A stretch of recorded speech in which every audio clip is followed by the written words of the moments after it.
Good evening from our headquarters in Kyiv. This is the Sunday show on Hromadske International, the only primetime TV program explaining the Eastern European geopolitical storm in English, and I'm Natalia Hromadske. So that's what we have for you tonight on the Sunday show.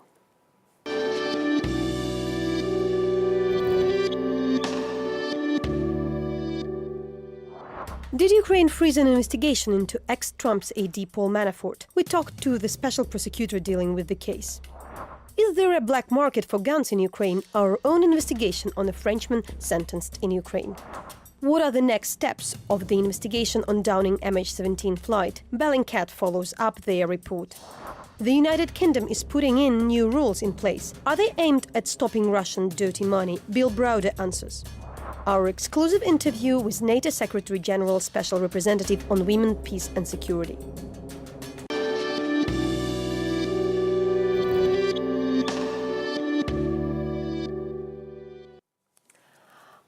If there is one story that broke Ukrainian internet, it's this. This week, BBC reported, citing anonymous sources, that Ukrainian President Petro Poroshenko paid over $400,000 for his June 2017 meeting with US President Donald Trump. Earlier in May, the New York Times also reported that the javelins Ukraine received this year from the United States were done so in exchange for Ukraine freezing the investigation into Paul Manafort's shady business in Ukrainian politics. Both Ukrainian President as well as General Prosecutor Yurii Lutsenko deny both allegations, while Hromadske spoke to Serhiy Horbatiuk, head of the Special Investigation Department of the Prosecutor General's office, who is in charge of the Manafort case in Ukraine.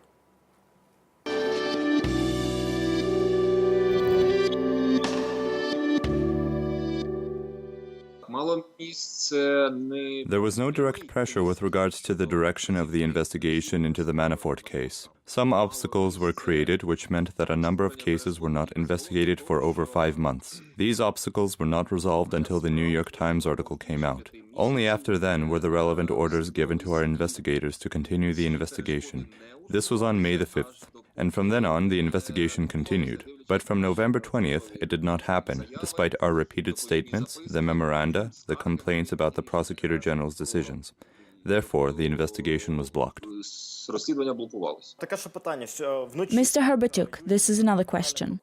In an interview with Voice of America, Prosecutor General Yurii Lutsenko said that Ukrainian law enforcement are investigating as many as 4 criminal cases relating to Manafort's role under the Yanukovych regime. The first information about this came from the former deputy SBU head, Mr. Trepak. Have you established where he got these documents?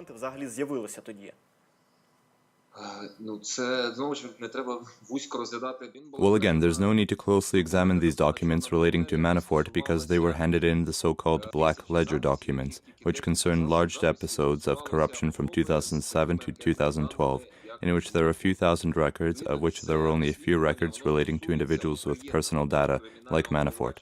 Accordingly, this investigation is related to, it's connected to criminal proceedings concerning the creation of a criminal organization, and accordingly it is being checked in order to confirm the payment within this framework. There are various sectors of the civil service, the law enforcement agencies, and the work is being carried out. This includes the investigation relating to the records featuring the name Manafort. Mr. Horbatiuk, just to clarify, do you cooperate with your colleagues from American law enforcement departments in this proceeding? And if so, how does this cooperation work? The situation is as follows. So before the so-called Black Ledger documents, we had criminal proceedings against officials from the Ministry of Justice who were accused of spending money on behalf of an American law firm, which was verifying and investigating Paul Manafort's activity.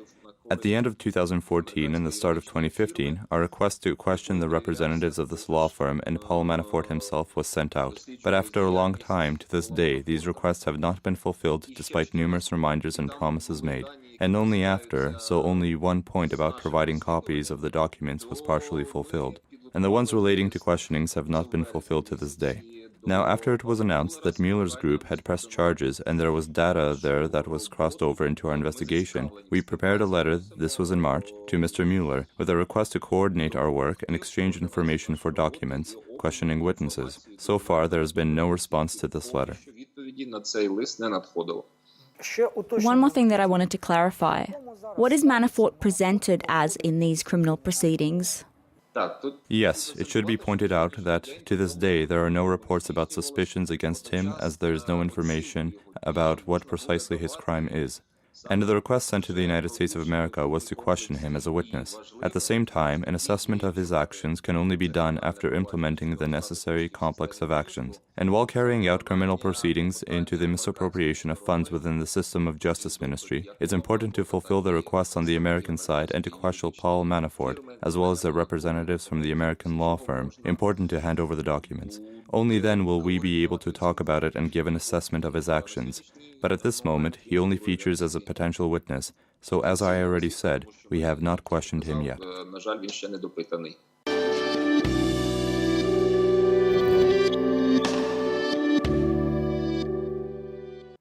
Ukraine calls it a successful operation that thwarted a far-right terrorist group in Europe. France isn't convinced. Earlier this week, a Ukrainian court sentenced French national Gregoire Moutaux to 6 years in prison for an alleged attempt at weapon smuggling and planning a terror attack. Our team traveled to several locations in France to find out who Moutaux is and why he could have wanted to bring weapon into France. We have with us Sébastien Gobert, our colleague with whom we work together with this story, and we'll discuss it after we watch our investigation.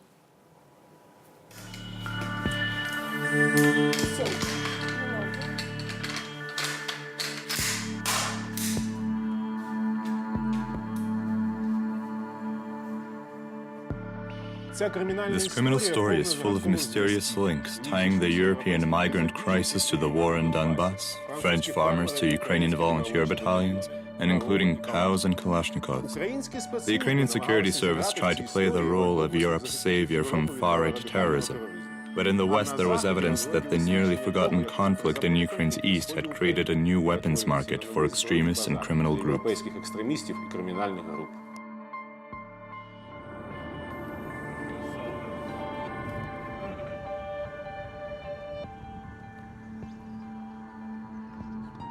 Non-Le-Petit is a small village in northeastern France. The local population, all 80 people, live according to the rhythms of provincial European life, surrounded by historical ruins, dairy farms, clover fields, and other pastoral charms.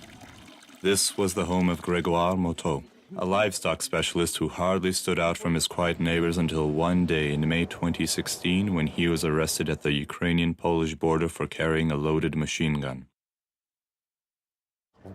In the trunk there was an entire weapons arsenal, 5 automatic Kalashnikovs, 2 grenade launchers, 125 kilograms of TNT, and 100 electric detonators. The Frenchman had allegedly gathered all of these weapons to use to commit terrorist attacks in his home country. His intention was to attack Muslim mosques, Jewish synagogues, an institution that collect taxes. I want to say that this is a first in the history of the Ukrainian security service. This is the first time we managed to reveal a terrorist network that was working on the territory of a European country. And we managed to prevent serious terrorist acts. Just 2 weeks after the arrest, the head of the Ukrainian Security Service presented Gregoire Moutaux to the public as a right-wing extremist who was dissatisfied with France's migration policies, the growing number of refugees from the Middle East, as well as the country's bureaucracy and high tax rates. According to Hromadske, the detainee was also a highly trained terrorist. Look at the way he holds the Kalashnikov. Only special forces hold an automatic weapon that way. At this time, the Frenchman had already been transferred to Kyiv and was being kept in solitary confinement by the SBU. It was there that he had his first meeting with a lawyer. He looks like an average young man, quite a positive one even. He doesn't fit the description of the suspicions under which he was arrested. The Ukrainian Security Service made a strong argument. Moutaux allegedly shared his plan to organize a terrorist attack with their agents. This was revealed in secret surveillance recordings that were discovered shortly after the Frenchman was detained. This explosive, you can big boom in Paris. Yeah, but no, don't worry about this. This is 15 target, and the other one I don't know, in English it's center taxi, I don't know. Could do this in the night, no in the days, so it's nobody in the office, so they don't care about this. And yet, according to the lawyers, the SBU investigation had a lot of gaps and procedural violations. Accusations are being made that Moutaux intended to or was preparing to commit crimes with a group of individuals. But from the beginning of the case and in court, we never found out who else could be in that group. He says that his group has about 10 people. The accomplices have not been established, but this isn't required by law. According to the Ukrainian Security Service, it's the French law enforcement who should be looking for the rest of the terrorist organization that Moutaux was allegedly involved in. It could have been possible to substantiate these suspicions and accusations, but not at such a volume and with such severity. Regarding the evidence, I agree with you that there isn't enough, but we felt that it was enough to at least make him a suspect. Now, the court has to decide whether or not there's enough evidence to convict him of organizing a terrorist act.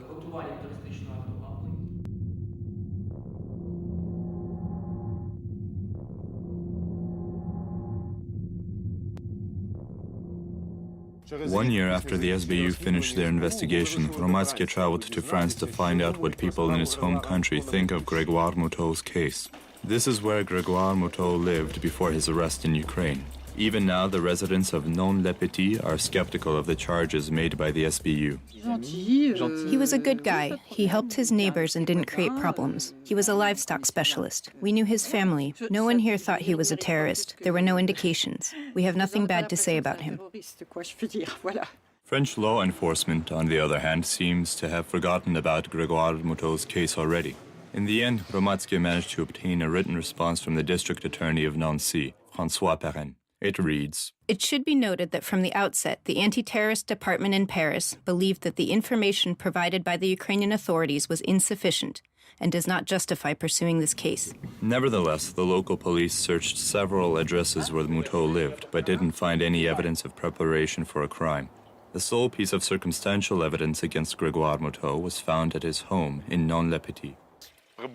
Perhaps the only possible piece of evidence linking him to French right-wing radicals is a T-shirt bearing the logo of the Renouveau Français movement.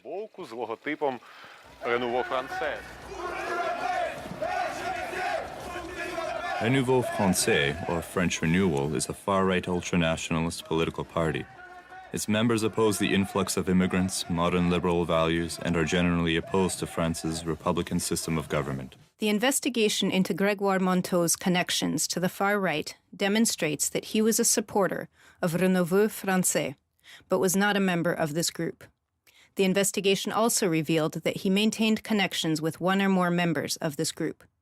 The investigation did not link this group to events in Ukraine. In the last 10 years, far-right groups in Europe have been under close scrutiny by anti-terrorist organizations. This is especially the case since 2011, when right-wing terrorist Anders Breivik carried out attacks targeting migrants and liberals, killing 77 people and wounding 151 others. This is something we have to monitor very, very seriously. At this stage, let's be honest, the jihadist terrorism is the main threat in Europe. There isn't a group in France, large or small, that proclaims terrorism as a method of political struggle. But there are groups of radical nationalists that use street violence against, for example, migrants, and in general align with Russian causes. But this isn't terrorism. So who were Moutaux's mysterious accomplices that the Ukrainian security services were seeking to look for in France? On a cattle farm in a small village, much like the one where Gregoire Moutaux worked, Hromadske met with yet another Frenchman who figured in the SBU investigation. According to the Ukrainian security services, Eric Garçonnet delivered some of the money from France to Ukraine.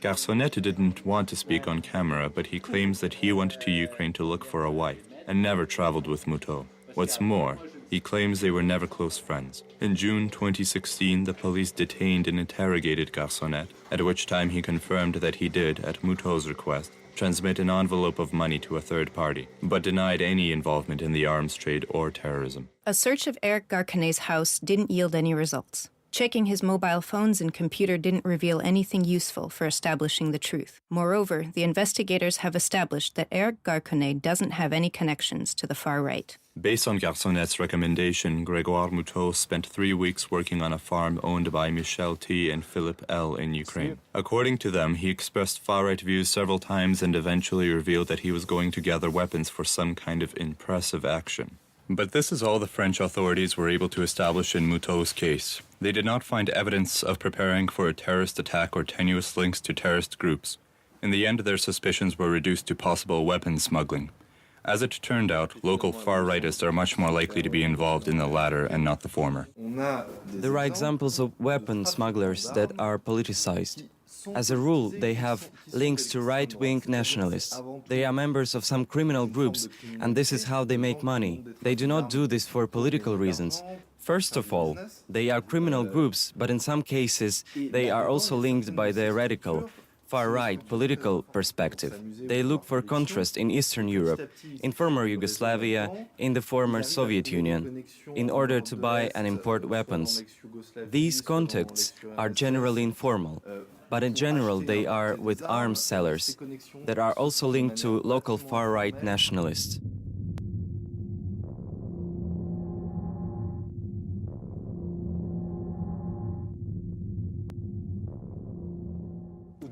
In 2014, informal international links brought several French people as well as other European radicals to the war in Donbass. Some of them came to fight for pro-Russian separatists, while others joined Ukrainian volunteer battalions such as the Azov Battalion, whose members are well known in Ukraine for their far-right views. The exact connections that brought Gregoire Moutaux to Ukraine in search of weapons remains unknown, but according to the indictment, he came to the Azov regiment specifically. Sometime during the second half of June 2015, Gregoire Moutaux appealed to the servicemen from the Azov Regiment of Ukraine's National Guard in the city of Mariupol, in the Donetsk region. In particular, he spoke with Ukrainian citizen Mikhail Zubov, offering him money in exchange for the purchase of weapons and ammunition in Ukraine, without legal permission, to which he received a reply on possible assistance in the matter. It is my deep conviction that Moutaux knew who he was approaching. He didn't go just to any serviceman with his proposition. He knew that Zubov, because of his functional duties, is responsible for weapons and ammunition in the Azov regiment. Over the next few months, Moutaux and Zubov wrote to each other using encrypted messenger services. At the beginning of November, they met again in Kharkiv. There, they agreed on a list of weapons and a price, 16,000 euros. According to the official investigation, Zubov received a partial deposit from Moutaux and Garconnet that winter. But by March 2016, just 9 months after his first meeting with the Frenchman, Zubov had resigned from the Azov battalion and joined the SBU. There's a significant time gap, and it's difficult for me to understand what it's linked to. We asked Zubov about this. At first, he didn't trust Moutaux's intentions at all. It was more likely the money that interested him, more so than the foreigner's intentions. Zubov is the same SBU agent with whom Moutaux on the recording allegedly shared his plans for future terrorist acts. They met several times in Kharkiv, where returning from the war, the Azov soldier lived with his wife and daughter. Zubov took the Frenchman to a training ground, taught him how to shoot a submachine gun and grenade launcher, and planned to accompany him to the border with Poland, promising to help him with the local border guards, all under the direction of the Ukrainian Security Service. Zubov worked to identify the criminal intentions of French citizen Gregoire Moutaux. However, he didn't give the Frenchman real weapons. Instead, before leaving Kharkiv, he loaded Moutaux's car with imitation weapons, machine guns without munitions, with fake explosives and cartridges. But is it possible that prior to his resignation, when he was in charge of the weapons arsenal for one of the Azov units, that Zubov could have sold Moutaux real weapons? And if so, why did he change his mind? And where then was he going to get all those grenade launchers and TNT? Definitely not in the Azov regiment. From the very beginning we kept records of weapons, and not just ammunition but also munitions and food. Unfortunately, Zubov can't answer these questions himself. He died in Kharkiv last spring under mysterious circumstances. Last night, the man living here strangled his wife and 4-year-old daughter before taking his own life.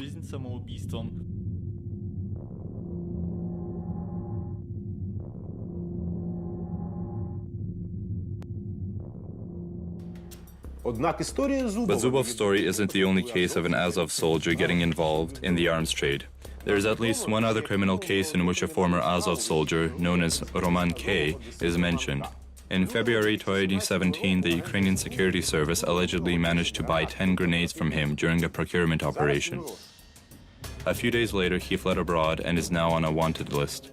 On top of that, in the Unified State Register of Judicial Rulings, Hromadske managed to find more than a dozen sentences against soldiers from the Azov Regiment for trying to take arms out of the ATO zone, ranging from a single grenade taken as a souvenir to several thousand cartridges. 2,000 cartridges? Well, he probably wanted to shoot. At the very least, they probably aren't from the official supply of weapons and ammunition that we receive from the state. The leaders of the regiment have never protected criminals. If we were doing that, then there wouldn't be those dozen detainees. Of course, the Azov Regiment is far from the only possible source of illegal weapons flowing into the country from the armed conflict in Donbass. Nearly every month, Ukrainian law enforcement uncover caches of weapons and ammunition, which it would seem should be left in the war zone. We opened the weapons arsenal. Just like us, our enemies can take these weapons into peaceful regions. In October alone, we registered more than 2,000 cases of weapons seizures. And since the beginning of the year, we have seen more than 8,000 such cases. We have a term called patriotism, and when people return from the war zone with ammunition and weapons, passing through checkpoints where their brother in arms stand, the ones they fought with whom they looked death in the face, no one will check them. Weapons in Ukraine are almost always sold for a pittance. For example, closer to the east, a machine gun can be bought for $1,000 or in some cases $500, let alone grenades, cartridges, and things like that. Unfortunately, these problems arise in any country at war. Most of the weapons that you can find in Europe, they come from the Western Balkans. So we've started working hard on that, doing more among the different police in Europe, tasking Europol, which is our agency for police cooperation, to really work on the subject. So if it's relevant for Ukraine, we'll do that again. It's no surprise. More arms in Ukraine because of the conflict you have in the Donbass and so on. So that would not be a surprise. There was no coordination because there was no systematic movement of weapons. In response to Hromadske's requests, the SBU, as they are the ones investigating cases of arms smuggling in Ukraine, stated that in recent years only a few isolated instances of arms trafficking to the West have been investigated. In general, there are more cases of illegal weapons being brought into the country, not taken out of it, the Ukrainian Security Service said.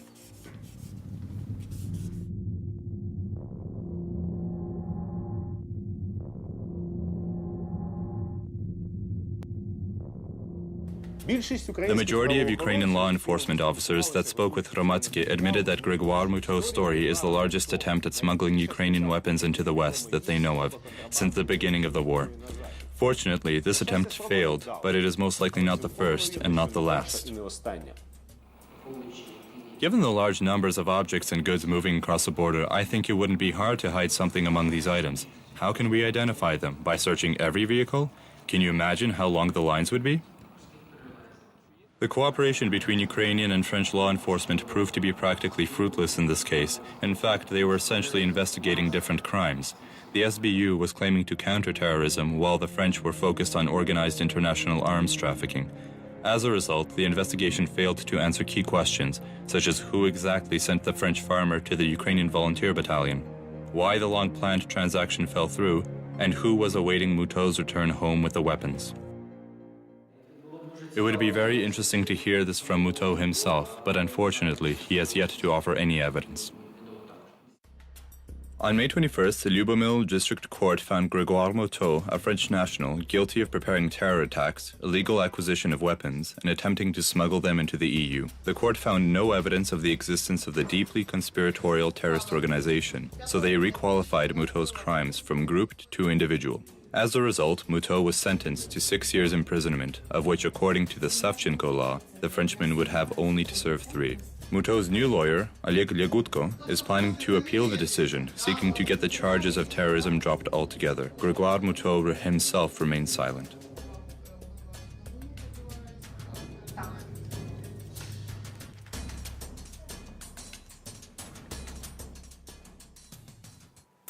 Sébastien, so you, one of a rare reporters who followed the story, you've been to the some of the court procedures. I would explain that this guy is sitting in a small town in the western Ukraine. So, what is an update of on the case? What we should know what is the latest? Well, I mean, the latest is that he was sentenced on 21st of May, so exactly 2 years after his arrest, to 6 years in jail. So as it was explained in Igor Buldiga's documentary, he already served 2 years, and the first year in jail counts as double, according to the Savchenko law, so he only has 3 years to serve. And his lawyer is planning to appeal the case. So this is really like the last thing we know about the case. To what extent the case is significant? Well, it is significant in the sense that apparently this French guy has been set up by his Ukrainian partners and apparently, allegedly, by the SBU.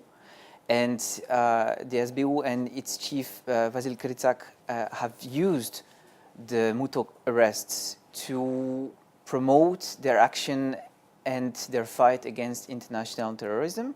But we have seen in the course of the investigation that this is not really the case. And even the French investigators didn't really take the Ukrainian claims seriously. So in that sense, it's significant. So indeed, what are the French side, the French law enforcement doing, saying? Because we also need to remind that 2 years ago when everything had happened, the Ukrainian Security Service was extremely proud. They were speaking about the stopping the terrorist attack before the football championship as like a major success. Mm-hmm. So what out of that is, I mean, we just watched the story, but what out of that is true or not? Well, it's the way the French investigators, Prosecutor, answered me and Igor Buldiga when we went to France was that we do take this case seriously, but it has nothing to do with terrorism, and we couldn't find any implication of this guy, Gregoire Moutaux, with French nationalist and radical organizations. And this is something that the Ukrainians have been claiming. So the way that the procedures, the course procedures were conducted, they showed that there were quite many mistakes and quite many infringements to the procedures. And the way that it was done actually makes me want to believe more the French side. In the sense that this guy doesn't have any connection to radical organizations, and this guy was not planning any kind of serious terrorist attacks. What remains serious is the weapon smuggling. And it seems to me that given the current circumstances Ukraine has been living in for the past 4 years, someone like Gregoire Moutaux was interested in buying weapons in Ukraine and maybe to sell them in Western Europe. So in that sense, using Ukraine as some kind of a supermarket for weapons. As you know, there are more and more illegal weapons here in Ukraine, although the cases of smuggling across the border are not really proven. So exactly the case, because like when there is a war, there would be always media writing that the country has become the market for the guns, for international smuggling. But while reporting the war, and you working in the east of Ukraine, you're covering, beside that story, the conflict. To what extent this is just a one case? I'm speaking about in particular international smuggling. So what should we know? Because it was the case when we finally found out somebody who tried to smuggle it, and in the end, 2 years after, it had happened, but it's not the mass scale of smuggling. Yeah, and I mean, and plus, as you know, like the weapons that we actually found in his car on the on the day of the arrest, some of them were fake. So the guy actually purchased some weapons that were fake. So I mean, but this is really like connected to the story that is very complicated. What we know is that it is very interesting for some players, be it organized groups or individuals in Western Europe, so in this case in France, to purchase weapons in conflict zones. So like the biggest supermarket for the past 30 years has been the Balkans, and this is no question about that. And Ukraine is also very interesting. But the thing is that it is not really connected to any political cause. most often this is connected only to business and to the prospect of making easy money. So to which extent Ukraine is now on the map of these international smugglers who try to smuggle, like 2 weapons, like 5 rifles, 3 RPGs at a time and make a profit out of it, like this is still very, very hard to tell. Also, one of the name which was in the report, the name of the battalion Azov, a far-right battalion, which is also connected somehow sometimes to radicalism. So while working on this story, what do we know about this connection of the French far-right, Ukrainian far-right, and in particular maybe Gregoire Moutaux and the people from the Azov battalion he was talking to? Well, Ukrainian far-right have these organizations, and namely Azov, they have connections to Western nationalist radical organizations. But in this case, it doesn't seem like it's accurate to talk about any connection between Azov and French radical organizations with Moutaux as a go-between.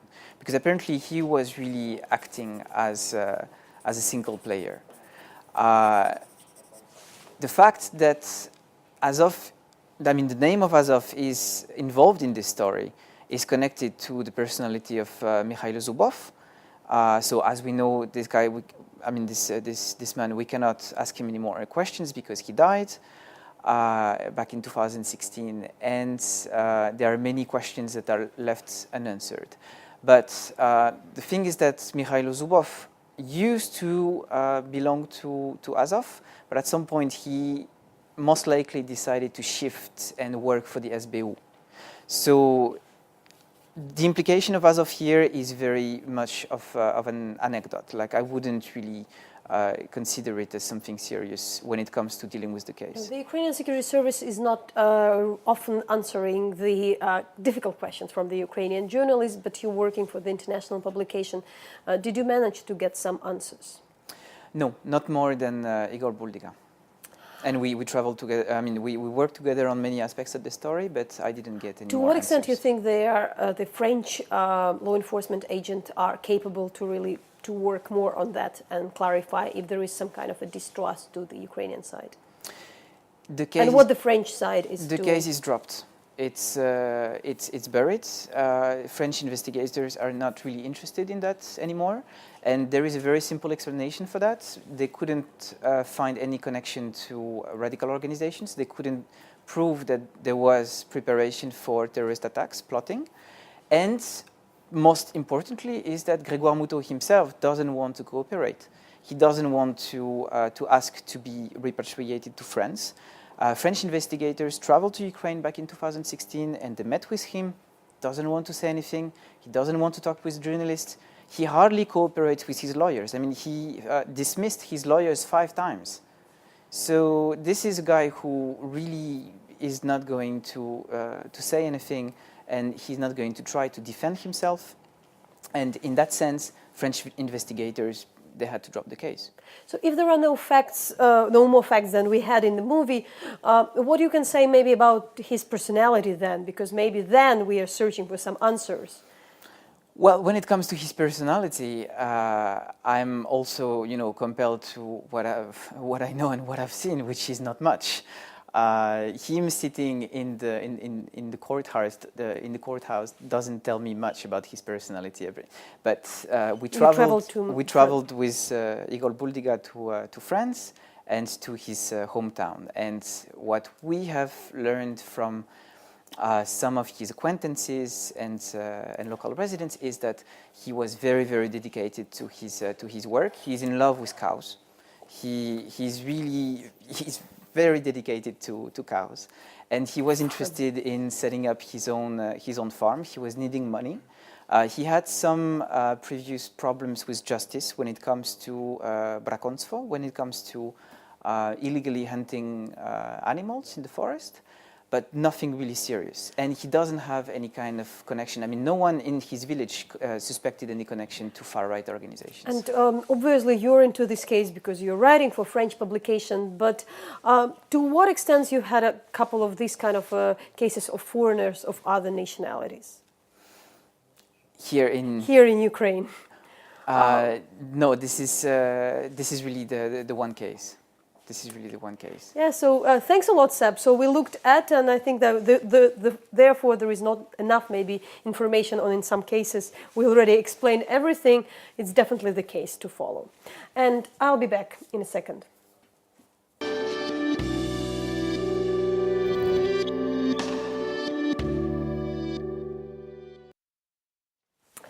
Nearly 4 years since the downing of Malaysia Airlines Boeing, which was traveling from Amsterdam to Kuala Lumpur and over the war-torn Donbass, the official investigation reveals that a Russian missile brigade was behind the shutdown.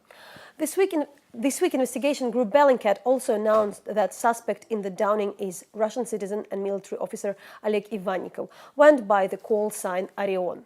Hromadske talked to Bellingcat Eastern Europe lead researcher Eric Toller on what we should follow next.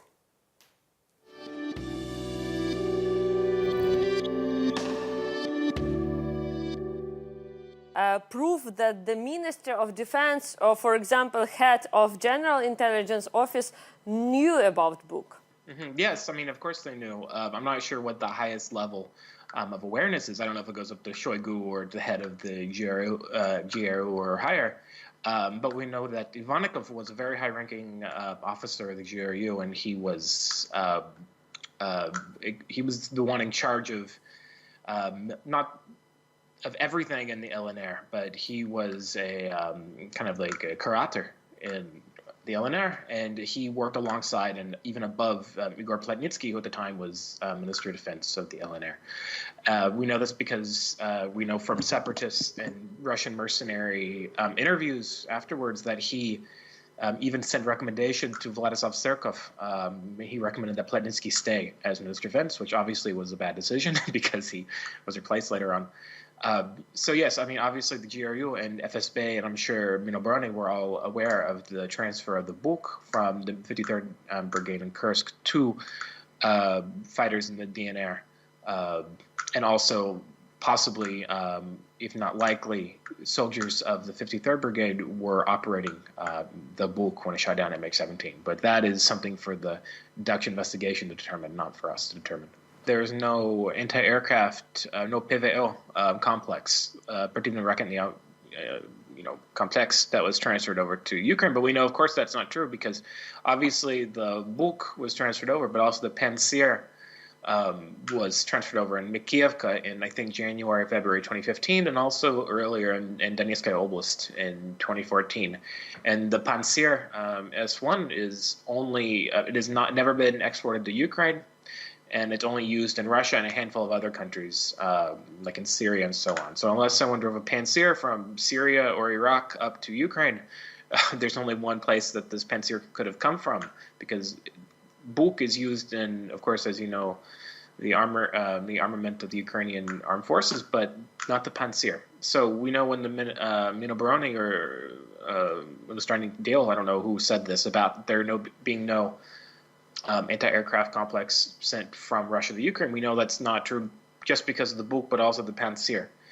And they could very easily prove that they are telling the truth by first letting Oleg Ivannikov give an interview, a public interview, also video, so we know it's on his face, because he has a very very distinct, high-pitched voice. I think Roman Dobrokhotov during the interview said it was a Zhensky Golos today. It was very distinct, very high voice.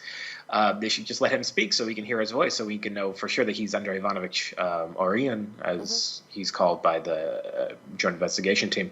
And also, I'm sure they keep good records about where their military equipment is. Buk Taylor 332, which is from the 53rd Anti-Aircraft Brigade, has not been seen since July 18, 2014. If they could show the Dutch investigation where this missile launcher is right now, then that would help the investigation a lot, because it can't vanish in the thin air. I doubt that it's actually in Kursk now. If you were to ask me where it is, I'd probably say the bottom of the Black Sea or the Caspian Sea. But they could definitely clear their name if they think they're innocent. That they are actually innocent, they should allow Ivannikov to speak to the Joint Investigation Team and also show the current whereabouts of Buk 332, which shot down MH17. Alec, one more question. What do you need to find out more? Because we know about Khmury, yes, who is it? We know who is it, Dolphin, yes, we know now, thanks for you, who is Orion, but what do you need to find out more? Those are the three most important people, I would say, because Dubinsky, who was the one who organized logistics in the DNR, he was the head of intelligence under Girkin, Strokov. Delfino, Orion, they're the ones, Chakchov and Ivanikov, they're the ones who were in Krasnodon and Luhansk, who handled the logistics of procuring, getting the book across the border from Russia and also sending it back across Russia, and also organizing. They were probably the highest level people we are aware of. There are a handful of people we could still research. There's a guy named Bibliotekar, whether a person or a group, or the group is referred to as the leader of the group, Bibliotekar. We don't know who this is still. He's a very interesting, mysterious person. He was, in the intercepted phone calls from the JIT, they talked about the Grupa Bibliotekar who were transporting the book. And there are a few other handful of people. Gruza, who was the deputy we believe the deputy to Krumri, the Dubinsky, who was in charge of intelligence in the DNR under Strelkov, Girkin.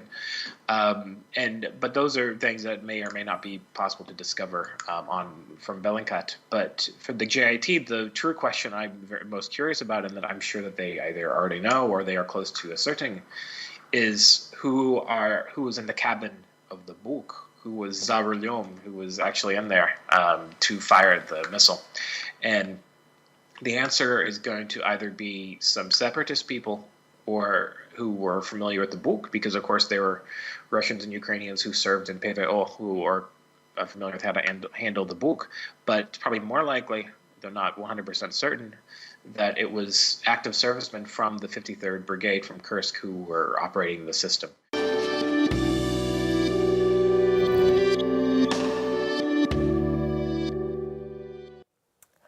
Earlier, we also have caught up with the founder of Bellingcat, Elliot Higgins, on how the organization cooperates with the official Joint Investigative Team.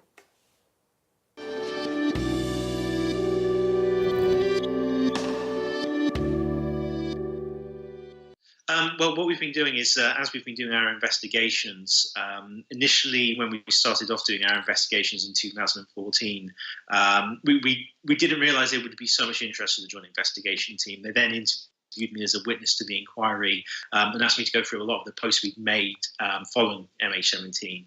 And since then, they've asked us to send them any information that we found on MH17. And we do that now prior to publication, because often when we publish information, because it's based on open sources and we're providing links, often they get people who delete photographs from their accounts and take down videos. So this gives the Joint Investigation Team a lot of time to actually preserve these videos and also look at the additional information that we might have that doesn't make it to our publications. Why did you decide to do it in this way? That first there's this major press conference report by the GIT, and on the second day you have Bellingcat with something new. So it looks like the GIT doesn't have enough information, unlike the Bellingcat. What I'm doing is releasing information that isn't currently open source. They can't take witness statements, for example, and then publish those witness statements. That just wouldn't be the right thing to do. And in a way, open source information offers them an opportunity to share updates about the case and give evidence, and show this evidence, because it's already in the public domain. So I suspect this is why we actually see this kind of evidence being shared. They also can't name individuals. It's against, I believe, the Dutch law to do so. The court cases start. So that limits a lot of the information they have to share. They also have to go through a process where they're, double checking all the information we find. And what's very important for them as well is they independently confirm all the findings of Bellingcat. You look at, for example, the report we did on the 53rd Air Defence Brigade. That involved a year's work to put that investigation together, and then we gave that to the Joint Investigation Team, who then reviewed all the contents of that report. So it's for them a very, we can hand them all this information, but they still have to double check it.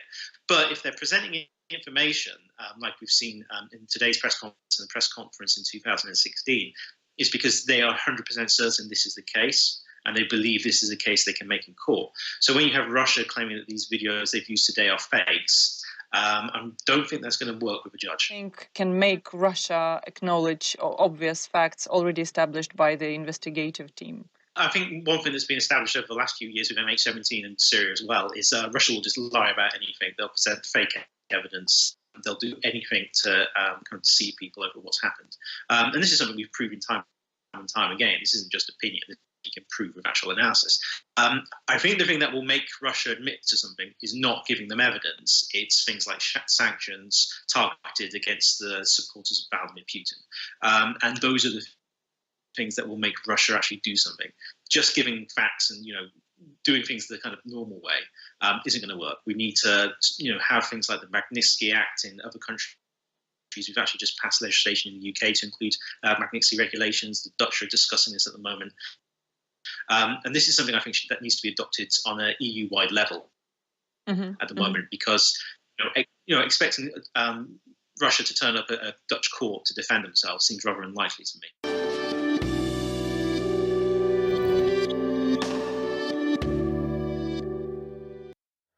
And all the full version of our interviews and report you can find on our webpage, en.hromadske.ua. I also encourage you to sign up for our newsletter if you would like to receive weekly updates from the highlights of Hromadske International. The sign-up box is on the upper right side of the webpage.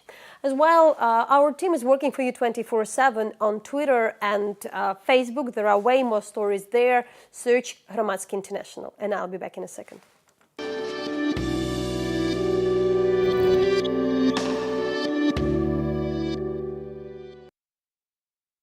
When the United Kingdom failed to promptly renew Russian billionaire Roman Abramovich's visa, many saw it as a mounting crackdown on numerous Russian oligarchs who stored their money in British banks. While it is not yet proven whether this was a deliberate move, the UK has just passed the Sanctions and Anti-Money Laundering Bill that includes a Magnitsky Act that allows the United Kingdom to sanction individuals suspected of human rights abuse.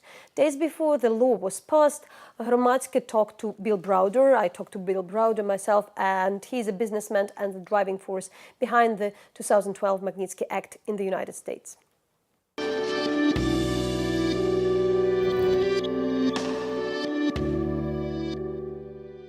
Connection with Abramovich, I'm just familiar with the same headlines that everybody else is familiar with. But what I can say is that there's been a lot of bad press about Russian dirty money coming to London over the last 12 months.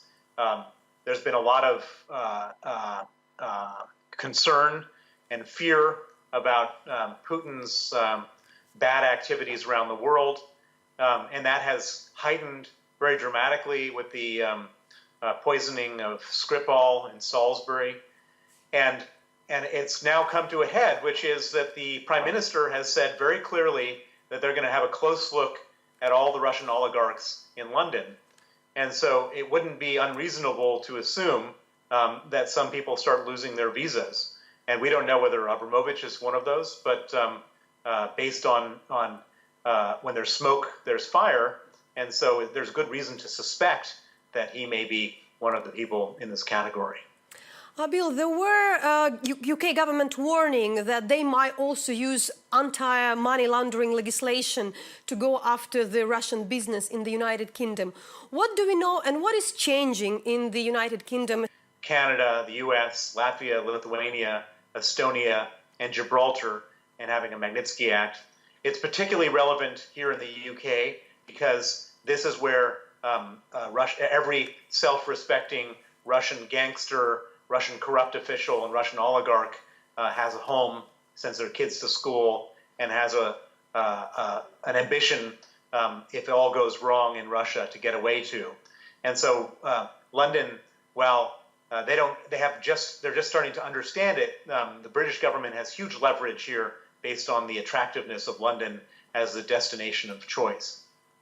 Well, I think this is going to send shivers down the spines of Putin regime officials who are involved in terrible human rights abuses. There's a lot of people who've been involved in these human rights abuses. There's a lot of people who financially benefited from these human rights abuses. We've seen in the Magnitsky case that a lot of money came to London.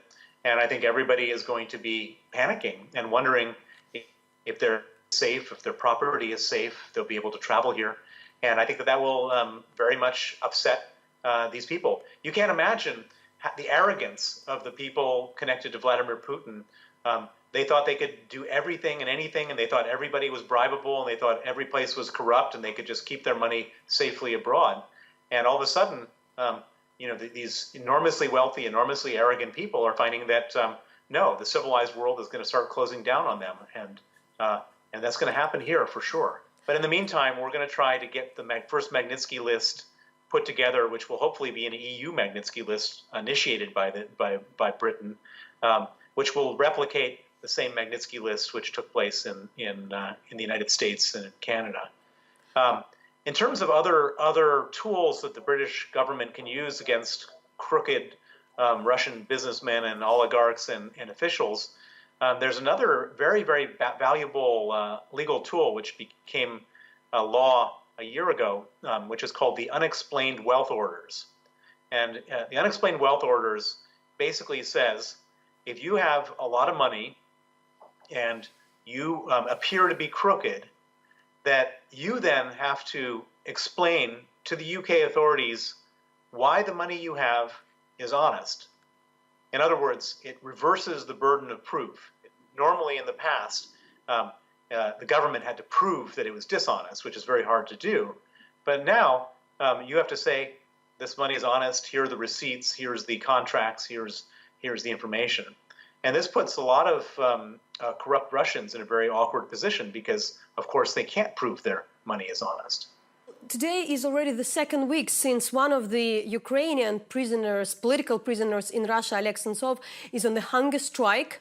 He is there already for 4 years in the Russian Siberia prison. And as somebody who fought for the destiny of another person like Serhiy Magnitsky, who've been in the Russian prison but unfortunately had passed away, what would you say? What could be done else? Because when we talk into the government here and the others, they say everything possible is done. So to what extent, what else internationally could be done to pressure the Kremlin in order to free the political prisoners? To what extent also the Magnitsky Act could be the tool? Well, first of all, let me say that what's happened to Oleg Sentsov is an absolute horrific travesty of justice. This man shouldn't be in jail. His life shouldn't be at risk. And those people who put him in jail and put his life at risk in the Russian Federation should face the harshest possible consequences, including being added to the Magnitsky list. It's an obvious, clear abuse and a case that warrants the highest attention. As far as the Ukrainian government is concerned, they're not being truthful. The Ukrainian government has an opportunity right now to adopt the Magnitsky Act. The Magnitsky Act is going through the Ukrainian parliament. It's stuck in the Ukrainian parliament. The government could at any moment start to use the Magnitsky sanctions process even before the Magnitsky law goes through the Ukrainian parliament to sanction people involved in human rights abuses. The Ukrainian parliament or the Ukrainian government should do that as a matter of urgency. How the procedure works, because, you know, the general conversation, you should do that, that's an opportunity, ends up it like, we will look through that. So what are exactly the steps to watch out, which could be, as you say, easily undertaken by the different kind of officials to pressure on Russia using the Magnitsky Act as a tool? As far as the United States is concerned, absolutely, that the family members and advocates and lawyers for Oleg Sentsov should immediately travel to Washington, should submit documents to the State Department and the Treasury Department of the names of the people in the investigator's office, in the prosecutor's office, and in the court who have been involved in Oleg Sentsov's persecution. The U.S. requires those real documents. Those documents are easily provided, and those documents should make a very plausible and credible case that those people should be sanctioned under the Magnitsky Act.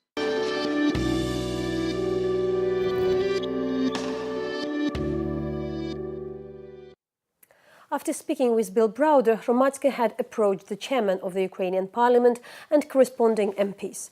There was no immediate answer, though we were assured adopting Magnitsky Act in Ukraine would be discussed in the nearest future.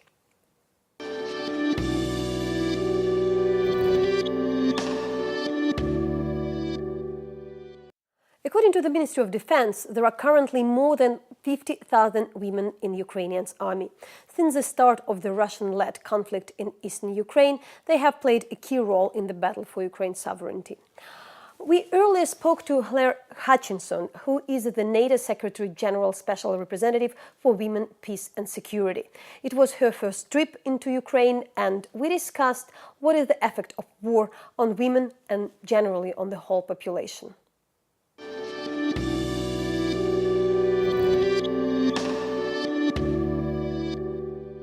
So you had many meetings with Ukrainian officials and representatives of the NGOs and civil society.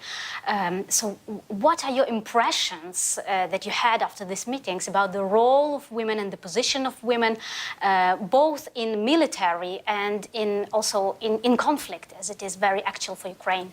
I've been incredibly impressed by everyone I've met, but primarily about the women. Ukraine has a very, very active, very strong and quite impressive women's civil society. And we have had the opportunity to meet many women across the spectrum here in Ukraine and to listen to their voices about what's important to them in the context of Ukraine, but in the context of security, and what does security mean to them. And we're listening, we're here on a listening mode. We intend obviously to come back, but at the present time, hearing women's voices and what they understand about the essential elements of security and what does a safe society mean for them is very important. But having a legislative framework and making sure, especially in defence, that there's plenty of women who are represented in the national forces, that we have women's voices included in the defence industry, and that we have more women at a leadership level, which is very important, as you'll know, in defence and security. How can NATO cooperate and maybe support the Ukrainian military also in this context of promoting the agenda of gender equality and women's security? Part of that action plan is to look at two things. One, to increase numbers of women in defence forces, and the other is to make sure that all military doctrine reflects a gender perspective. You need to have women at general level. There needs to be women who are across the board included in defence. And this is in line with the international agreements. This is in line with the National Action Plan. And so what we will look to do is to help support Ukraine, help support, understand what indicators are needed, and support civil society so that their voices are included in the defence area too. You have a vast experience working in conflict and post-conflict zones such as Kosovo, for example.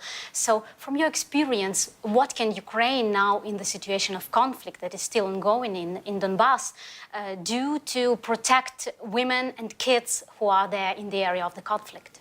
Conflict affects women very differently to men, and that is the premise of Women, Peace and Security, that conflict is not the same for everybody and women are disproportionately impacted. Quite often we have in conflict issues of conflict-related sexual violence, IDPs, refugees, children, unaccompanied minors. We see these in all conflicts, and it's how we address them and make sure that we are responding adequately politically as well as operationally to those issues. Protecting women means that we also have to hear women, and we have to hear what they have to tell us. And sometimes we seem to provide legislative process without actually including women's voices. Women are the best indicators of their own protection.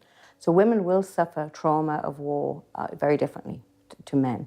So having women, for example, who are combatants or women reintegrating back into their communities, do we know what the challenges they're going to have? Do we know medically how women are the different impact that the conflict will have on them? And then you have, when you have men who have trauma of war, what about their wives and their children? How do we make sure we have programs that are going to take into account they also suffer? There were reported cases of sexual violence in the conflict zone in Ukraine, and these cases allegedly were made by both parties of the conflict. But in most of these cases, the investigation didn't go through, also because there is some stigma and opposition, and this is like a taboo topic in the society. So how can we overcome this? Because this is a very important issue, but it isn't even talked about. It is, and it needs to be, because it's present in every conflict. There used to be an assumption that sexual violence was an automatic output of war, that women's bodies were just part of the booty of war, that it was an unfortunate but recognised consequence. We now know that's not true. We know since 2008 that with the adoption of resolutions, United Nations Security Council resolutions on conflict-related sexual violence, that it is not an automatic consequence of war and that it will not be accepted by the international community. Sexual violence or any kind of violation against women is against international human rights law, and it will be tackled as such when seen as an allegation that is proven to be founded on evidence. And so the United Nations has specific teams of experts that would deploy to investigate incidences of sexual violence. There is a lot of talk about the peacekeeping mission that can be in Donbass, about its configuration, how it should be. So what is your vision on that? And maybe also on what role can women play in this peacekeeping mission? But what I do know from my experience of having worked in peacekeeping is that it is important for us to have more women in peacekeeping, to have women deployed as both military observers or as deployed soldiers, but also in the ranks of the United Nations peacekeeping mission anywhere.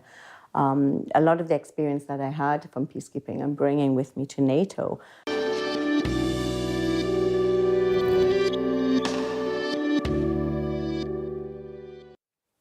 Thank you from the entire Hromadske International team for watching our program. We are here to explain Ukraine and Eastern Europe for you. And I'll remind you to go to our webpage en.hromadske.ua, as well sign up for our weekly newsletter and follow us on Twitter and Facebook. Search Hromadske International. We are there 24/7 for you. And with this, I say goodbye.